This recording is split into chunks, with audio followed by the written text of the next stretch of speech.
Actualité, viol et abus sexuels en milieu scolaire, Kondia Camara très remonté. Les auteurs seront radiés et sévèrement punis. 6 cas de viol et un attentat à la pudeur, dénombrés pour ce premier trimestre. Ce qui se passe dans nos établissements donne des sueurs froides. 6 cas de viol sur mineurs et 1 cas d'attentat en milieu scolaire. C'est l'information donnée hier par le ministre de l'Éducation nationale et de l'enseignement technique, Kondia Camara, qui a animé à son cabinet un point de presse à cet effet. La mesure est grave et le premier responsable a voulu interpeller toute la communauté éducative, mais aussi l'opinion tout entière. Monsieur Boti Bijan Anissé, instituteur stagiaire en service dans la circonscription de l'enseignement préscolaire et primaire de Djokwe, dont le numéro matricule est en cours, est poursuivi pour viol sur les personnes de 3 élèves de son école, dont 2 âgés de 7 ans, inscrites respectivement en classe de CP1 et de CE1, et la 3e âgée de 9 ans en classe de CE2. Après son forfait,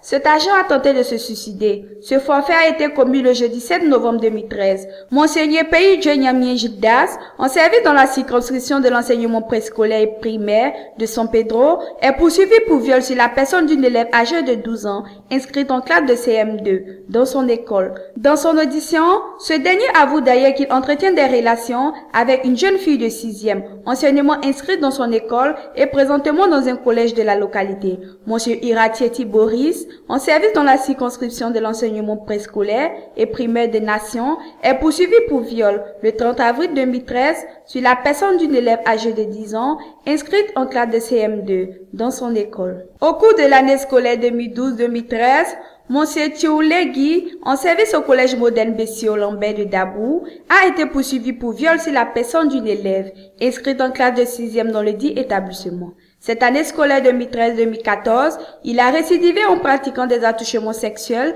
sur la personne d'une autre élève âgée de 9 ans, inscrite en classe de 6e. Dans la localité de Melekoukro, dans le département d'Adiaké, une petite fille de 4 ans en classe de maternelle moyenne section a été violée le vendredi 8 novembre 2013 par monsieur Nawechal, 30 ans, coiffeur de son état. À Adiaké, une autre petite fille de 9 ans en classe de CE2 a été violée le mercredi 13 novembre 2013 par le sieur Ebouclé Aka, maçon. Tels sont les cas révélés par la ministre qui envisage de frapper très fort afin de donner l'exemple et prévenir de tels agissements. Parce que, souligne-t-elle, ces comportements indignes et dégoûtants de personnes sans foi ni loi, contraires à l'éthique et à la déontologie de l'éducateur, jettent le discrédit sur notre corporation et compromettent la scolarisation de la jeune fille. C'est pourquoi, devant ces cas très graves, la ministre de l'Éducation nationale, ahuri et plus que remonté, a instruit ses services de tenir les mises en cause hors des classes. Les différents procureurs de la République territoriale compétents ont été saisis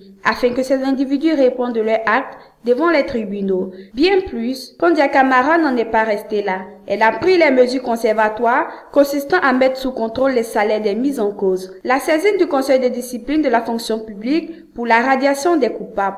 Pour les 2 derniers cas cités, les mises en cause ont été déférées devant le tribunal compétent pour répondre de leurs actes. On se rappelle déjà lors de la réunion de rentrée 2013-2014, la ministre avait déjà tiré la sonnette d'alarme sur les cas de grossesse, criant en milieu scolaire et prévenu tout contrevenant qu'il encourait des sanctions graves. En plus des grossesses, les cas de viol et d'attentat à la pudeur sont à dénoncer et condamner sévèrement. Selon une étude menée par l'UNFPA et le ministère, en 2013 au total 5076 élèves ont contracté une grossesse, dont 1137 cas au niveau du primaire, 1832 au premier cycle de l'enseignement secondaire, 2036 cas au second cycle et 71 cas à l'université. La plus jeune fille enceinte a 11 ans et est en classe de CE2. Ces informations avaient été données dans le cadre de la campagne « Zéro grossesse en milieu scolaire ».